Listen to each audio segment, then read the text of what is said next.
Thank you, Abhin, for your second question on Earl's Court Road and Holland Park Avenue. These are things that I know we've exchanged emails about already. I think what I'd say is with Earl's Court, that's obviously a TfL road, and so we do our best to reflect the comments that we hear from people like you to try and make the road safer and better for cycling and walking. But that's a conversation that's ongoing, and I hope that the pavement widening exercise that's already underway can be refined and improved as the coming weeks go on.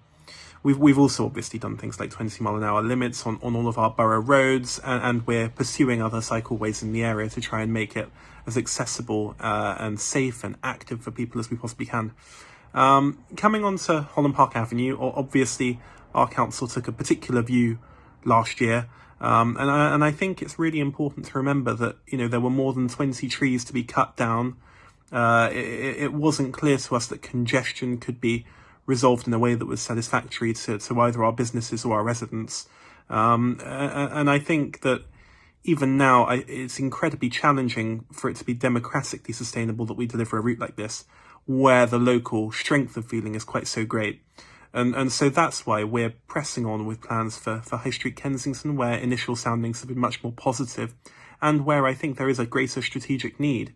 The Kensington Business Forum are on board with the principle of exploring a pop-up cycle lane on Kensington High Street.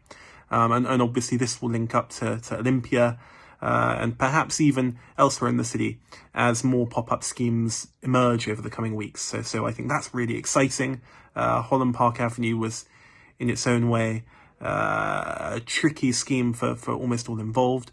And what I want to do is draw a line under that and carry on now with the great active travel things that we're doing. So from Westway to the Embankment, there are routes all through the borough, east to west.